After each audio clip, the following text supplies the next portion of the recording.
우리 주님의 은혜와 평강이 우리 가운데 함께 있기를 빕니다. 아멘. 지난 주일에 우리를 빛과 소금에 비유하였습니다.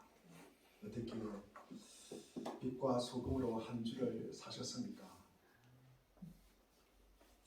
어떻게 소금인지 빛인지 알 수가 있습니까? 손으로 보리를 한번 찍어서 맛을 보십시오. 좀 짭짤한 맛이 나는지 옆에 사람들 한번 쳐다보면서 저분이 소금 맛이 나는지 짠맛이 나는지 한번 쳐다보시고, 그리고 또 그리스도의 향기가 나는지 빛이 나는지를 한번 우리 보시기를 바랍니다. 제가 보니까 예수 그리스도의 맛도 나고요, 그리고 그리스도의 향기가 솔솔 다 나십니다. 소금 같은 성도는요, 언제 어디서나 부패를 방지하고 그리스도의 맛을 냅니다. 이 소금은요, 우리의 내적인 영혼을 갖다가 성숙하게 하는 거예요. 그리고 빛 같은 성도는요, 언제 어디서나 어둠을 물러가게 합니다. 그래서 그분들이 가는 곳에는 언제나 밝음이 있어요. 맑음이 있어요. 그 안에는 화평이 있다는 말씀입니다. 그래서 이 빛은 뭡니까? 늘 외적인 우리의 성품을 갖다가 드러내는 그런 역할을 하는 것입니다. 이 자리에 계신 우리 모두는 예수 그리스도의 선하심과 그리고 아름다우심 그리고 신실하심이 안으로나 밖으로나 풍겨 나시기를 바랍니다. 아멘. 아멘. 이런 우리 성품과 모습을 우리가 일주일 한 번 그렇게 지내면 안 되잖아요. 계속 지내야 됩니다. 이렇게 우리가 이 땅을 끝나는 날까지, 주님께서 부르시는 그날까지 이런 맛을 내고, 그리고 그리스도의 향기가 풍기려면 어떻게 해야 될까? 우리가 흔들림 없이 앞으로 이런 모습으로 살아가려면 어떻게 해야 될까? 우리가 무슨 기준이 있어야 될 거 아닙니까? 우리가 오늘 제가 말씀을 드리고자 하는 것은, 우선 우리가 계속 우리가 이런 맛과 그리고 향기를 풍기려면 우리가 무엇을 붙잡아야 될까? 무엇을 붙잡아야 됩니까? 우리가 어떤 기준으로 살아가야 합니까? 어떤 기준으로, 무슨 기준을 우리가 붙잡고 살아가야 합니까? 하나님의 말씀이 율법이라는 거죠. 오늘 본문의 말씀에 의하면 하나님의 말씀이 율법입니다. 제가 이제 이런 말씀을 드리면은 속으로 앉아서 아마 이런 생각을 하시는 분이 계실 것 같아요. 아니, 하나님이 다 해주신다고 하셨잖아요. 하나님이 은혜를 다 부어주신다 그랬는데 우리가 굳이 소금이나 이 빛의 역할을 갖다가 해야 됩니까? 아니, 율법을 우리가 구원받는 것도 아니고 우리가 믿음으로 구원받는데, 우리가 오늘 주일날 주일을 갖다가 기억하고 우리가 주일 교회에 왔으면 됐지 무슨 율법을 또 지키라고 합니까? 우리가 하나님의 말씀인 율법을 지킨다는 것이 무슨 의미가 있습니까? 아니, 목사님이 지난주에 이런 말씀 하셨잖아요. 하나님을 만나는데 가장 방해가 되는 것이 무엇이다? 다 들으셨는데 우리가 하나님을 만날 때 가장 방해되는 것은 도덕과 윤리라 그랬잖아요. 내 의라 그랬잖아요. 내 의가 없으면 하나님을 만날 수 있어요, 없어요? 없다 그랬잖아요. 아니, 그러면은 우리 도덕 윤리 필요 없는 겁니까? 우리 도덕 윤리 우리가 안 지켜도 되는 거 아닙니까? 아니, 그런데 뭐 도덕도 윤리로 지키다 그러고 율법도 지키라 그러고, 이게 도대체 앞뒤가 안 맞는 말 아닙니까? 이런 율법과 도덕과 윤리가 오늘 조금 전에 기도 중에 하신 말씀 중에 마태복음 5장 16절에 보면은 너희들이 착한 행실로, 이것과 무슨 관계가 있냐는 거죠. 이 착한 행실로 하나님께 영광을 돌리는 것이 무슨 영광이 있다는 말씀입니다. 목사님은 말끝마다 하나님의 은혜라고 부르짖잖아요. 하나님 은혜 달라고 구하잖아요. 하나님의 은혜로 사는 인생인데, 우리가 하나님이 은혜를 듬뿍 부어주시면은 우리가 그냥 살고 되는 것인데, 우리가 무슨 소금이 어떻게 돼야 된다, 소금이 녹아라, 소금이 녹아져서 없어져라, 그래야 맛을 낸다, 부패를 방지한다, 무슨 빛을 내라고 하면 빛이 그냥 납니까? 기름을 태워야 되잖아요. 신지를 태워야 되잖아요. 그래야 빛이 날 거 아닙니까? 한번 생각해 보십시오. 우리가 하나님의 은혜로 구원받는다고 해놓고 우리의 노력도 아니고 우리의 공로도 구원받는데 아니라고 하면서 우리 보고 엄청 열심히 살라고 하는 것 같아요. 가만히 이야기 들어보면 소금이 녹아야 된다 그러고, 우리가 빛이 기름도 달아야 되고 우리가 신지도 달아야 된다고 하면은 결국 우리를 갖다가 희생하라는 거 아닌가? 우리가 희생하라고 하는 거 아닌가? 우리가 참 궁금하지 않습니까? 앞뒤 좀 안 맞는 것 같아요. 그래서 우리의 구원에 노력도 공로도 필요 없다고 해놓고 소금처럼 흔적 없이 녹아라 그러고, 그리고 기름도 태우고 심지도 태워서 빚을 내라 그럽니다. 이게 무슨 아닙니까? 아니 무거운 진진자들 다 내게로 오라 그래놓고, 아니 이렇게 우리가 발바닥에 땀이라도 띠라고 하면은 도대체 어떻게 하라고 하는 것입니까? 내가 이해가 되지 않을 뿐더러 상당히 뭐합니까? 부담스럽다는 거죠. 부담스럽다.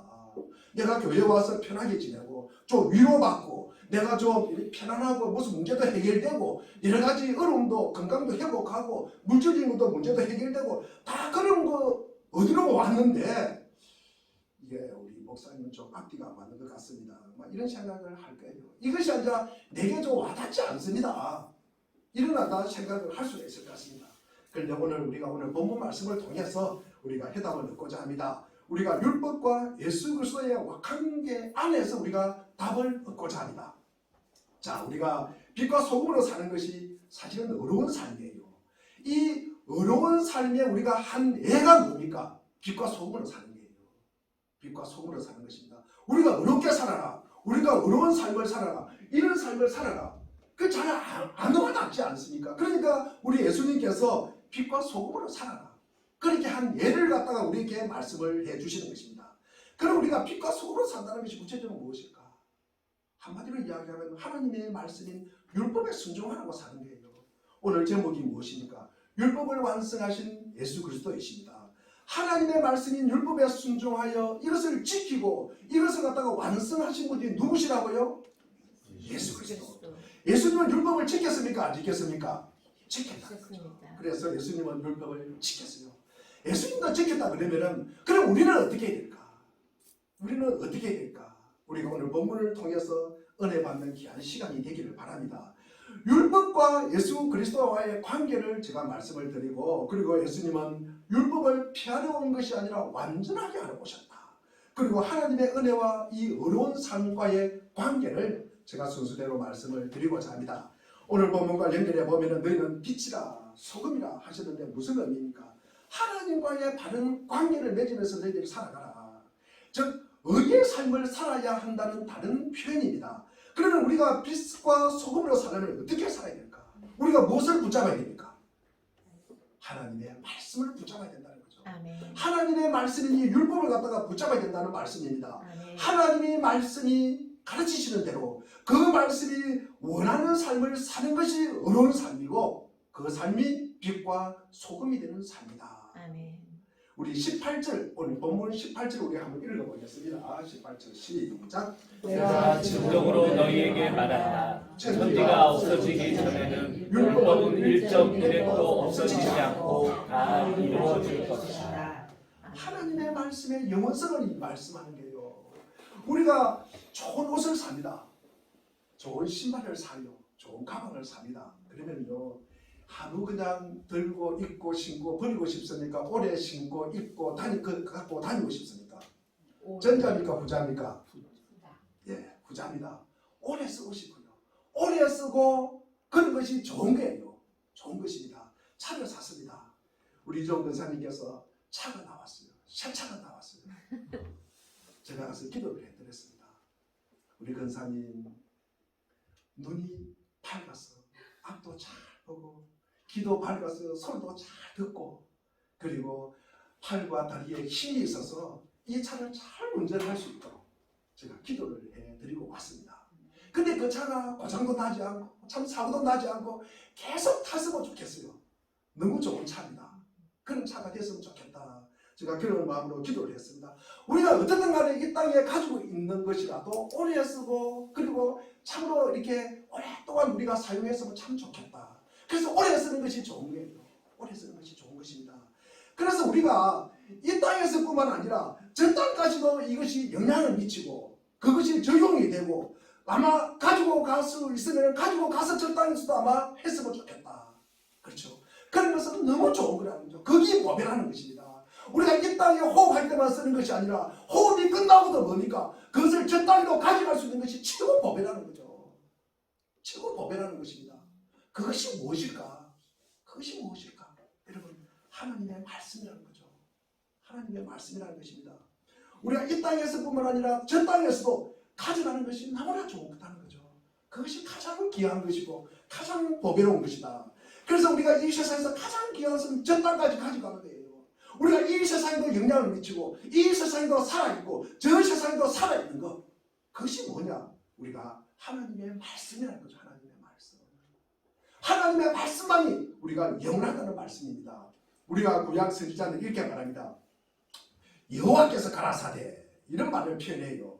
그리고 하나님께서 우리에게 이르시되 이는 여호와의 말씀이니라 하면서 이야기를 시작합니다. 말씀을 시작합니다. 이것은 하나님의 권세를 가지고 여호와의 이름으로 대언을 하는 거예요. 대언을 하는 것입니다. 그런데 예수님은 내가 진실로 진실로 너희에게 이르노니 이렇게 이야기를 합니다. 우리 오늘 18절도 보면 진실로 내가 너희에게 이르노니 바로 이야기를 하는 거예요. 그분의 자신의 권위를 가지고 이야기하는 거예요. 그분의 권위를 가지고 말씀을 갖다가 한다는 말씀입니다. 예수님은요, 하나님의 권위를 가지고 대언하는 분이 아니라는 말씀이에요. 구약의 선지자와 예수님은 그래서 다르다는 말씀입니다. 유대 사람들은 장로들의 유전에 따라서 율법의 행식과 절차를 매우 소중히 여겼습니다. 의식적인 법을 굉장히 존중합니다. 그러나 예수님은 이 의식적인 법과 율법을 무시하는 것이 아니라 그것도 지키면서 그 내용인 본질적인 법을 더 중요하게 여겼다는 거예요. 규례들의 참된 의미와 상황을 회복시키면서 은혜와 자비와 긍휼을 베풀면서 살아갈 것을 요구하십니다. 그러한 모습을 지켜보면서 당시 유대인들은 혹시 저 예수가 율법을 무시하는 거 아닌가? 율법을 갖다가 피하려고 하는 거 아닌가? 율법을 갖다가 반대하는 건 아닐까? 이런 생각을 가지게 되는 것입니다. 그간 존속해온 이 유대 공동체의 중간 질서를 무너뜨리고 이 예수 그리스도를 통해서 새로운 질서를 갖다가 세우는 것은 아닐까? 이 유대 정신의 핵심인 모세의 율법과 그리고 유대인들이 굉장히 소중히 여기는 이 구약 성경을 무시하고 폐기하면서 다른 교훈을 세우는 것 아닌가? 이제 이런 생각을 갖게 됐다는 거죠. 이런 의구심을 갖게 되니까 예수님께서 이런 오해를 불식시키기 위해서 이렇게 말씀을 하시는 거예요.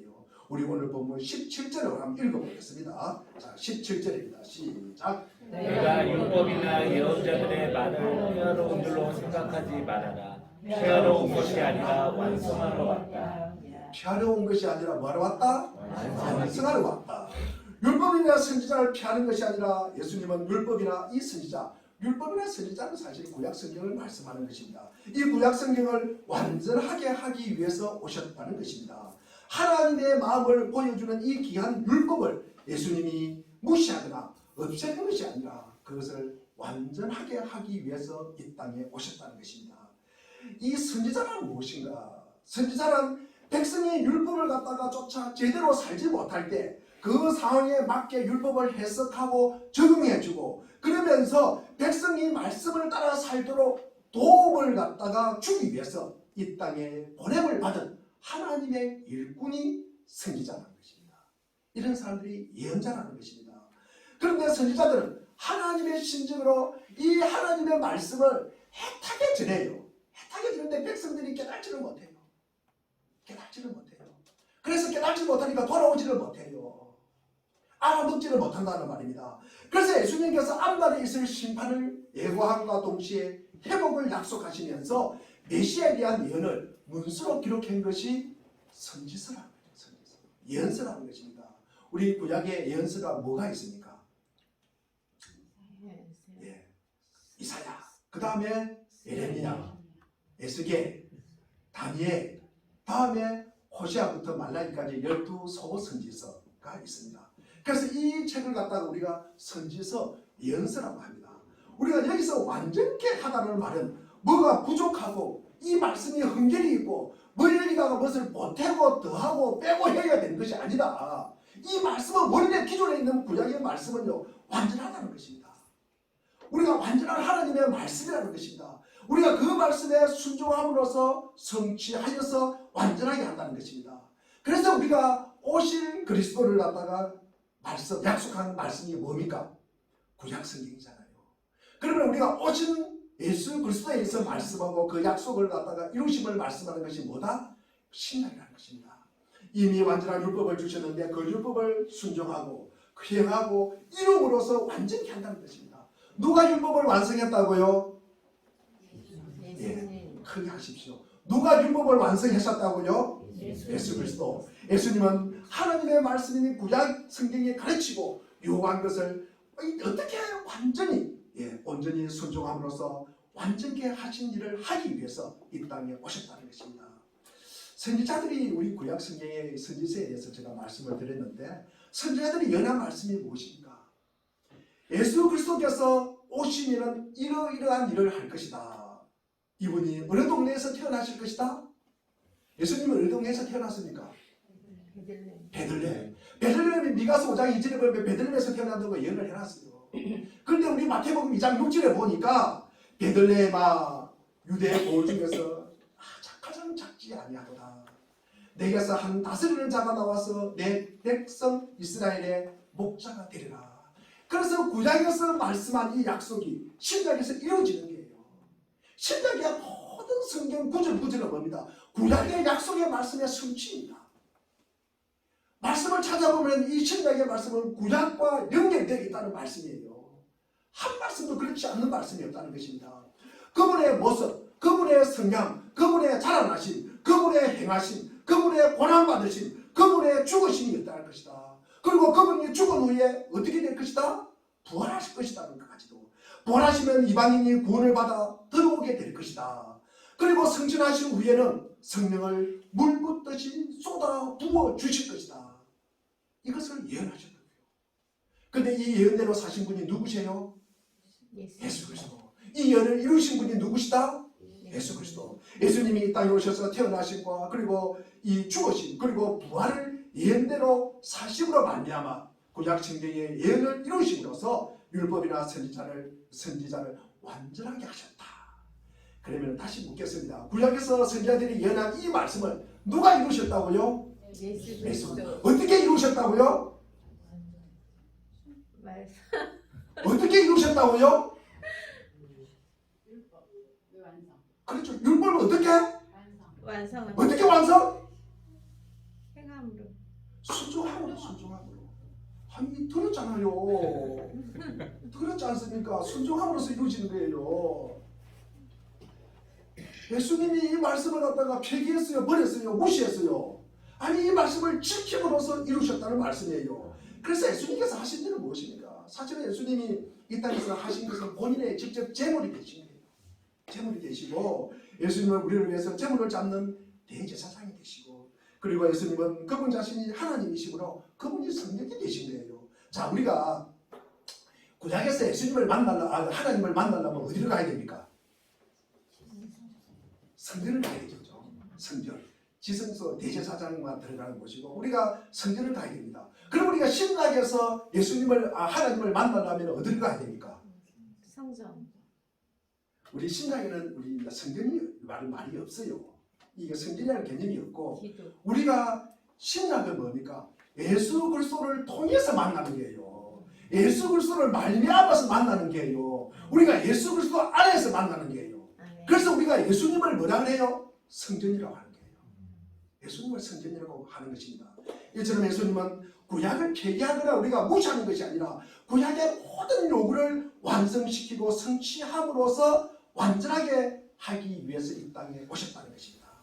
그분이 이 땅에 오신 이유입니다. 자, 그러면은 우리가 이 땅에 오신 예수님은 말씀과 관계없이 우리가 신앙생활하는 이들에게 율법을 열어서 바른 가르침을 세우심으로 하나님의 율법을 완성시켰다.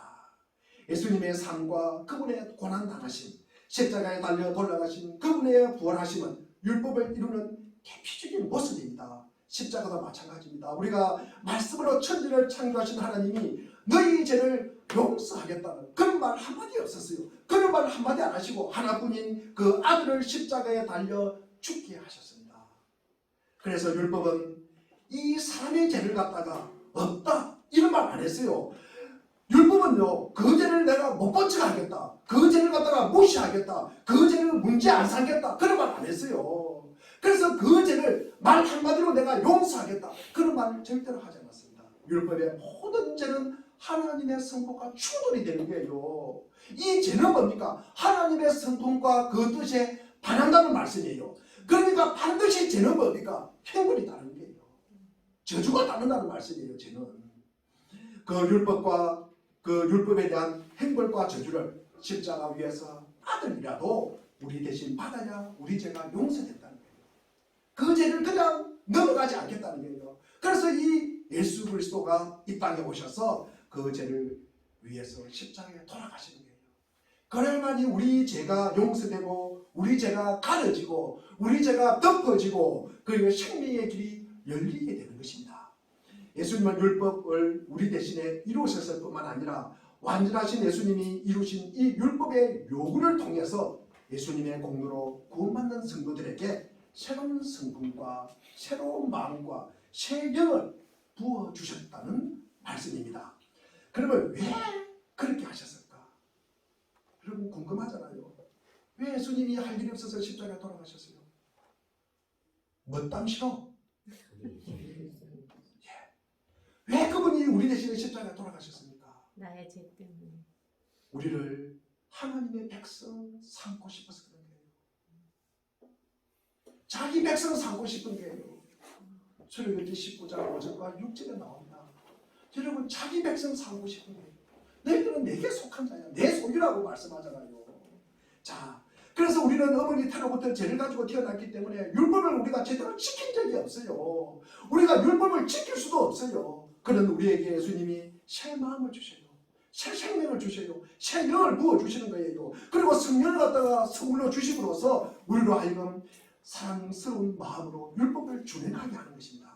성도를 통해서 율법을 완성시켜 나가는 거예요. 행위를 가지고 우리가 구원받는 사람은 있어요, 없어요? 절대로 없잖아요. 행위로 구원받는 사람은 없어요. 만약에 우리가 행위로 구원받는다 그러면은 구원받는다 하면은 우리가 천국 갈 사람이 있어요, 없어요? 없어요. 아무도 없어요. 우리가 예수 그리스도의 십자가의 죽으심과 그리고 이 부활하심을 갖다가 믿음으로써 우리가 거듭나서 새 마음 그리고 새 영을 부어주신 이 사람들은 사랑스러운 마음으로 율법에 스스로 우리가 순종하게 된다는 거죠. 이 율법을 스스로 지키게 된다는 거죠. 누가 지키라 강요해서 지키는 것이 아니라 우리 스스로 주님이 오시면 그 영을 부어주시면 우리가 그 율법을 지키게 된다는 말씀입니다. 그래서 예수님이 당신이 주신 율법을 다시금 성도를 통해서 이루어가는 방식으로 율법을 피하거나 율법을 없이 하거나 율법을 무시하는 것이 아니라 율법과 선지자를 완전하게 하셨다. 우리가 먼저 하나님께서 주신 이 율법을 예수님께서 지키시고 그 다음으로 예수님을 믿고 따르는 우리에게도 사랑스럽고 즐거운 마음으로 자발적으로 율법을 지키게 하셨다는 것입니다. 그런 삶이 뭐한 삶이다? 어려운 삶이다. 그런 삶이 빛과 소금 되는 삶이다. 우리가 이런 착한 행실로 우리가 하나님께 영광을 돌린다. 그것이 마태복음 5장 16절 말씀입니다. 그럼 우리 그리스도인들이 말씀대로 살아야 할 이유가 있을까? 이 말씀 우리가 조금 더 알아보겠습니다. 성경은 예수님께서도 율법 아래에 오셨다. 우리 갈라디아서 4장 4절 말씀을 우리가 한번 보겠습니다. 자, 갈라디아서 4장 4절입니다. 시작. 그러나 기한이 찼을 때 하나님께서는 자기 아들을 보내셔서 여자에게서 나게 하시고 또한 율법 아래에 놓이게 하셨습니다. 율법 아래에 놓이게 하셨다. 누구를? 예수님을. 그렇죠. 예수 그리스도도 이 하나님의 말씀 아래에 두셨다는 것입니다. 예수님은 율법의 제정자이시지만 율법 아래에 오셔서 순종해야 되는 말씀으로 그 말씀을 받아들이는 거예요. 그 말씀이 수정하고 변개할 수 없는 완전한 하나님의 말씀인 것을 분명히 확인했다는 거예요. 확인했다는 거예요. 인치셨다. 우리가 확실하게 도장을 찍었다. 그런 말씀이에요. 많은 교회 성도들이 이게 설교를 듣고 나면 목사님 참 저도 말씀대로 살고 싶은데 참 안 되네요. 그런 말씀을 하신다. 말씀대로 사는 사람이 누가 있습니까? 그런 말도 해요. 말씀대로 안 사는 것이 당연한 것 아닙니까? 조금 나가서 그런 말도 해요. 젊은 청년들은 이런 말을 합니다. 1세기에 있다는 말씀이 지금 21세기에 어떻게 적용이 됩니까? 또 시간과 공간이 차이가 있지 않습니까? 지금이 어느 시대입니까? 이렇게 또 말씀을 드립니다. 합니다. 자, 어쨌든 간에 많은 사람들이 한국교회 성도들은 삶이 없다고 막 비난을 해요. 목소리를 높입니다. 우리가 성도답게 살아야 된다. 뭐 이렇게 이야기를 하고요. 사회에 선한 일을 갖다가 더 많이 해야 된다. 선한 사회의 어떤 부조리와 그리고 사회의 문제에 이 교회 성도들이 책임을 져야 된다. 막 그렇게 아웃습니다. 우리가 성도가 빛이 되게 하시고 그리고 자기를 드러낸과 동시에 세상을 비추면서 소금처럼 맛을 내면서 방부제 역할을 하는 그 권한이 어디에 있습니까? 다시 말해. 우리가 말씀대로 스스로 자발적으로 우리가 말씀을 지키면서 자발적으로 지킨다 그랬어요. 자발적으로 지키며 사는 그 원동력이 어디에 있습니까, 여러분? 말씀. 말씀. 우리가 우리 안에 있는 무슨 선한 결심, 다짐 그거 한다고 되는 거 아닙니다. 헬스 쓴다고 돼요, 안 돼요? 헬스 쓰니까 3일 가더라. 저도 봤어요.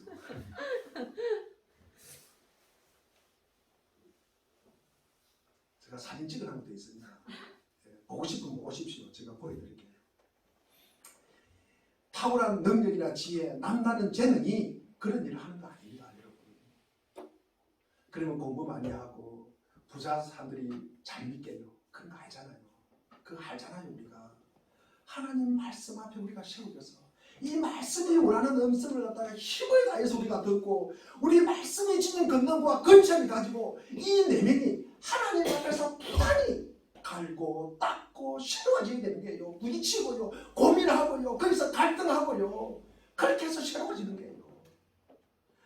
그래서 성경을 읽어야 합니다. 우리가 성경을 갖다가 안 읽고 모르는데 어떻게 우리 삶이 따라주겠습니까?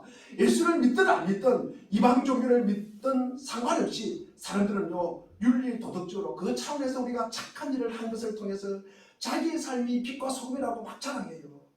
이것은 정작 성경을 모르고 성경이 요구하는 삶이 무엇인지를 갖다가 모르고 하는 말입니다. 우리가 자기가 하는 힘과 능력은요 늘 시간적으로 공간적으로 한계가 있어요. 한계가 있습니다. 그리고 일시적이에요. 그리고 하나님의 말씀대로 우리가 살아내는 이 초월적인 힘은요 하나님의 말씀에 순종함으로써 그 믿는 믿음 안에서 나오는 거예요. 하나님의 말씀을 기준으로 갖고 생명같이 지키는 그 자에게 믿음이 자라가는 거예요. 믿음이 자라가는 것입니다. 그래서 예수님도 율법 아래 오셔서 말씀을 갖다가 수정하거나 변개하지 않고 핑계대지 않으시고 그게 온전히 복종함으로써 그 말씀을 완전하게 하셨다는 것입니다. 성도가 이렇게 귀한 말씀을 읽지 않을 뿐만 아니라 들을 때조차도 방어 자세를 취한다면 말씀이 들어오면 밀어내버리는 거예요. 밀어내버리는 거예요. 저 말씀은 누구 말씀, 저 말씀은 목사 말씀, 저 말씀은 아내가 들을 말씀, 저 말씀은 누가 들을 말씀이라 그러면서 나 자기를 피해버리는 거예요. 아니 우리 주님도 그 말씀을 그대로 지키는데 자기를 왜 피하세요? 자기가 예수님보다 높은 사람이에요? 그렇지 않습니까? 그러니 여기에 무슨 부패를 방지하고 맛을 내고 무슨 빛이 되고 어둠을 물리치고 맑고 밝게 성도답게 살겠습니까? 못 살겠습니까? 우리가 말씀이 없는데 말씀이 있더라도 이게 수준이 없는데 어떻게 그게 힘이 있겠어요? 그러면은 목사님 말씀 듣고 나면 그럽니다. 이 목사님 말씀은 좋은데요. 말씀대로 저도 살고 싶으면 좋겠지만 그러면 얼마나 좋겠습니까만 그러면서 하는 말을 덧붙입니다. 입으로 막아버려요. 입으로 막습니다. 자식을 키우다 보니까 여러분 자식 핑계 대지 마십시오. 직장을 다니다 보니까 바쁘고 피곤해서 그리고 변명하고 피하기 때문에 말씀을 들어도 아무 힘이 없는 거예요. 힘이 없는 거예요. 이처럼 성도들이 너무 쉽게 말씀을 물리고 밀어내기 때문에 오늘날 교회가 피폐함을 벗어나지는 못하는 것입니다. 예수님께서도 율법 안에 계셨고 예수님도 율법의 말씀을 온전하게 지켰습니다. 예수님께서도 구약에서 선지자들이 예언하는 말씀을 그대로 순종하셨습니다. 주님의 영원한 말씀이 얼마나 영광스럽고 복된지요. 점 하나, 선 하나 땅에 떨어지지 않고 이 세상과 역사가 끝나기 전에 모두 이룬다고 하셨잖아요. 성도는 이 같은 복된 말씀을 귀로 듣고 그리고 우리가 입으로 읽고 머리에 담고 우리가 가슴에 품고 우리가 이 땅을 살아가야 하는 것입니다. 우리가 지금 시대를 갖다가 포스트 모더니즘 시대라 그러잖아요. 절대적인 진리와 근위를 인정하지 않는 시대에 우리가 살고 있습니다. 모든 것을 상대적으로 바라봐요. 그리고 주관적인 해석이 지배적입니다. 굉장히 개성을 갖다가 중시합니다. 그런 가정에 하나님의 말씀을 듣는 것도 가려서 듣는 거예요. 하나님의 말씀을 절대 진리로 받아들이지 않습니다. 상황에 따라서 받아들이고 안 받아들이고 자기가 판단을 하는 거예요. 그러니까 순종하지 않는 거예요. 그러니까 자기 기준으로 산다는 거죠. 자기 기준으로 사는 거예요. 자기의 느낌, 자기의 감정은 굉장히 소중하게 여깁니다. 자기의 경험 그리고 자기의 판단 굉장히 탁월하다고 여기는 거예요. 우월하다고 여기는 것입니다. 결론은 자기 마음대로 사는 거예요. 자기 마음대로 사는 거예요. 그러니까 하나님의 권능과 능력을 전혀 받을 수가 없어요. 받을 수가 없습니다.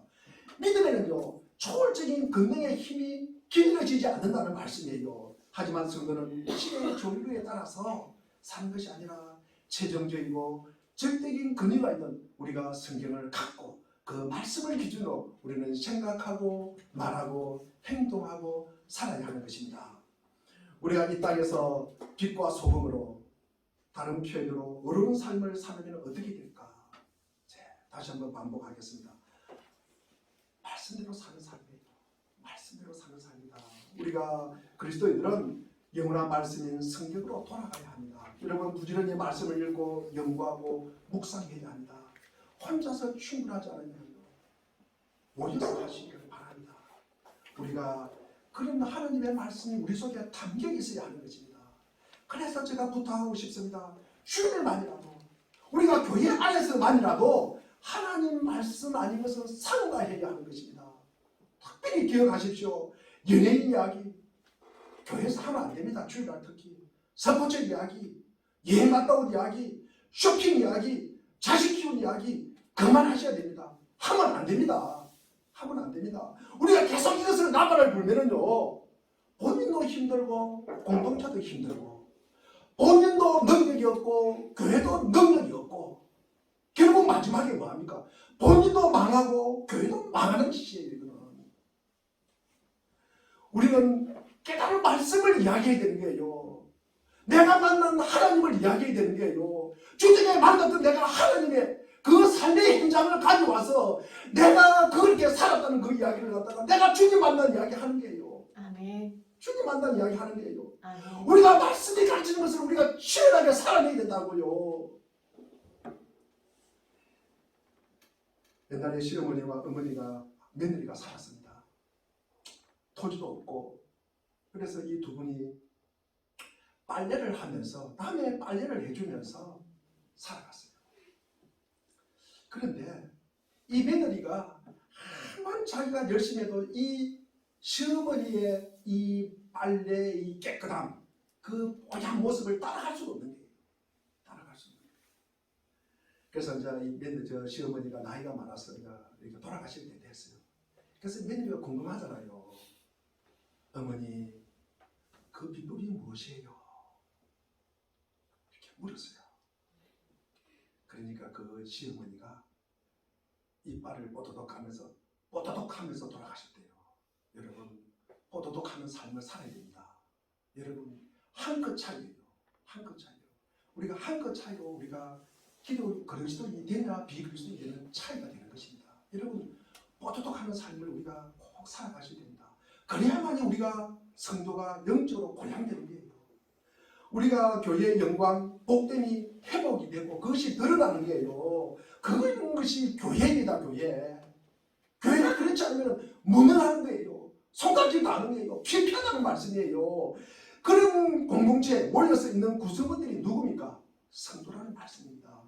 우리 입술에 파수꾼을 세워놓기 바랍니다. 그냥 형식적으로 말씀을 들은 후에 성경에 이렇게 기록되어 있네. 성경에 이렇게 기록되어 있네. 목사니까 저렇게 말하지. 그냥 제 말씀은 패스 피하버리고 이 피하는 핑계를 우리가 막아야 됩니다. 파수꾼의 입으로 이것을 막아야 되는 것입니다. 그렇게 신하면 안 되는 것입니다. 우리가 입으로부터 먼저 막아야 됩니다. 여러분 우리가 넘어지고 시행착오를 거듭하더라도 주님이 주신 말씀이라면 저렇게 살기란 불가능하다. 미리 예단하거나 그렇게 판단하거나 그렇게 생각하지 마시고 꼭 말씀대로 우리가 살도록 노력하십시오. 주님의 말씀대로 사는 백성이 되겠다고 다짐하면서 설교를 경청하시고 우리가 성경을 읽고 쓰기를 반복하고 그리고 연구하십시오. 마찬가지로 교회에서 일꾼을 선출할 때도 마찬가지입니다. 하나님의 말씀에 얼마나 순종했는가, 자기를 하나님의 말씀 앞에 얼마나 깨뜨렸는가, 자기를 하나님의 말씀 앞에서 얼마나 부인하였는가, 이 하나님의 말씀 앞에서 자기를 얼마나 쳐서 복종을 시켰는가, 그리하여 말씀이 빚어내는 성품이 있는가 없는가, 그것을 봐야 하는 것입니다. 어떤 교회가 좋은 교회입니까? 물동산교회도 참 좋은 교회가 되었으면 좋겠습니다. 우리가 말 한마디 한마디, 행동 하나하나가, 저 성도는 하나님의 말씀이 덧입혀져 있구나, 저 성도는 하나님의 말씀에 푹 익어 있구나, 담겨 있구나, 그런 말을 드려야 하는 것입니다. 하나님의 말씀이 저 성도에게 녹아 있구나, 하나님의 말씀이 저 성도를 완전히 태워서 향기가 나는구나. 우리가 어떤 교회가 좋은 교회입니까? 어떤 교인이 신실한 성도입니까? 어떤 부류의 사람들이 모이든 자기를 자랑하거나 자기를 기쁘시게 하지 않고 어떻게 해야 합니까? 주님을 자랑하는 거예요. 아멘. 주님 자랑하는 거예요. 아멘. 주님을 기쁘시게 하는 것입니다. 우리가 사람을 보고 높이는 것이 아니라 주님을 보고 그분을 갖다가 높이는 교회가 좋은 교회입니다. 아멘. 그런 성도가 좋은 성도이십니다. 아멘. 성도는 누구나 주님의 머리 계심과 주님의 인도하심과 말씀 앞에서 늘 우리가 복종하고 순종하는 방식으로 주님의 다스림 안에서, 주님의 영향력 안에서 주님과의 관계를 맺으면서 우리가 주님과 긴밀하게 연합되어서 우리가 성장해 가는 거예요. 서로가 우리가 돌보는 교회, 그런 교회를 저는 꿈꿉니다. 그런데 얼마나 많은 이들이 따로 국밥을 많이 먹고 사시는지 모르겠어요. 말씀 따로, 생각 따로, 말씀 따로, 삶 따로, 교회 생활 따로, 가정 생활 따로, 교회 생활 따로, 직장 생활 따로, 그 모습 따로, 속마음 따로입니까? 그렇게 되면요, 우리가 사람을 어떻게 길러내겠습니까? 변화도 없고 성장도 없습니다. 나이가 들어가니까요, 현상 유지가 안 되는 것입니다. 마이너스입니다. 우리가 말씀이 가르치는 대로 교회에서나 가정에서나 직장에서나 삶 속에서 말씀 그대로 살아내는 거예요. 힘들 수 있죠. 그리고 어려울 수 있습니다. 그렇다고 우리가 피해버리고 포기해버리면 맨날 그냥 그 모습 그대로 변함없이 사는 거예요. 제가 요즘 수영을 합니다. 옛날에 수영을 좀 잘했는데 11월 달부터 지금 이제 수영을 끊어서 한 5개월 다녔잖아요. 처음에 접영을 하는데 25m를 못 가는 거예요. 중간에 가다가 서야 돼요. 근데 제가 지금 4개월 다니고 하니까 한 바퀴 돌고 두 바퀴도 돌아요. 접영으로. 제가 40대 건강이 회복됐어요. 그런데 한번 생각해 보십시오. 강사가 시켜요. 화요일하고 목요일날 이 강사가 시키는데 그분이 엄청 시켜요. 근데 그 물을 먹고 코로 묻고 얼마나 저게 힘들은지 모릅니다. 근데 그냥 돼요. 거기 저녁이 그냥 돼요. 아닙니다. 여러분, 물을 먹고 별로 좋지 않은 물도 제가 얼마나 많이 먹을지 모릅니다.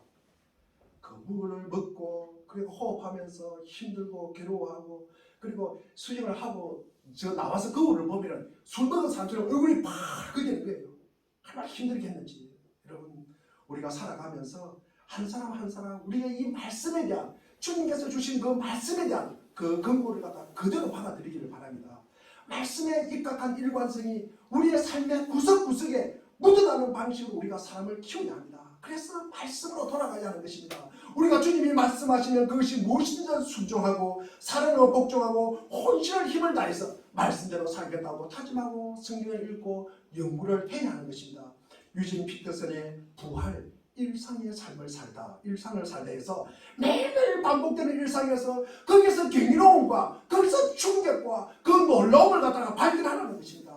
그분은 뭡니까? 하루에 3번 먹는 그 식사에서도 발견하고 순간순간 숨쉬는 그 호흡에서도 발견하고 우리가 매일매일 만나는 그 사람에게서도 그 경이로움과 놀라움과 그 충격을 갖다가 발견하는 것입니다. 무엇을? 하나님의 개입하심을 발견하는 거예요. 저 사람에게도 하나님의 개입되어 있구나. 저 사람이 하나님의 말씀이 묻어 있구나. 저 사람이 그리스도의 향기가 드러나고 있구나. 그 신비로움과 경이로움을 갖다가 알고 깨달는 거예요.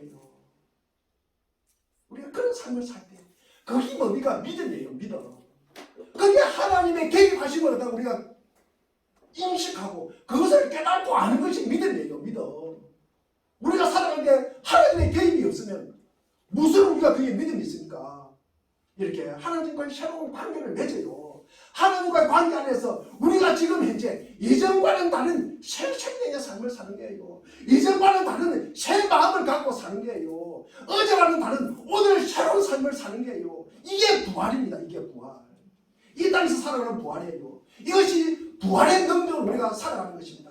우리는 믿습니다. 하나님은 죽은 자도 살리심을 믿습니까? 안 믿습니까? 예. 하나님은 죽은 자도 살리심을 믿는다면 우리가 어둠과 죽음이 지배하는 우리의 일상에서 새로운 생명을 불어넣는 하나님이심을 우리는 날마다 순간마다 이것을 우리가 깨닫게 해달라고 기도해야 되는 거예요. 하나님이 오셨는데 우리는 그걸 몰라요. 하나님의 개입하신 걸 우리가 몰라요. 우리가 그것을 발견하는 거예요. 우리가 거기서 경이로움을 얻는 거예요.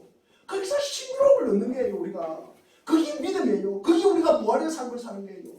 우리가 날마다 순간순간마다 내가 그것을 그 하나님의 개입하심을 하나님의 그 경이로우심을 그 놀람을 그 충격을 깨닫게 해달라고 기도하시기를 바랍니다. 그래야 말씀 안에서 우리가 성령으로 기도할 때 교회에서 사랑하는 지체들과 말씀을 나누고 서로 붙들어주고 격려하고 우리가 하나님 나라를 갖다가 살아낼 때 성도는 자신의 삶에서 그리스도의 맛이 나고 그러면 자연스럽게 세상의 부패를 막고 세상에 빛이 되고 어둠은 물러가게 하고 그게 바로 어려운 삶입니다. 그게 바로 빛과 소금으로 사는 거예요. 이런 삶이 착한 행실입니다. 이것이 하나님께 영광이 되는 것입니다. 우리 모두 이런 삶이 되기를 주의 이름으로 축원드립니다. 기도하겠습니다. 하나님 아버지 참으로 감사를 드립니다. 은혜를 베풀어 주셔서 우리가 늘 주의 말씀을 부여잡고 하나님 아버지 씨름하고 하나님 아버지 그 말씀을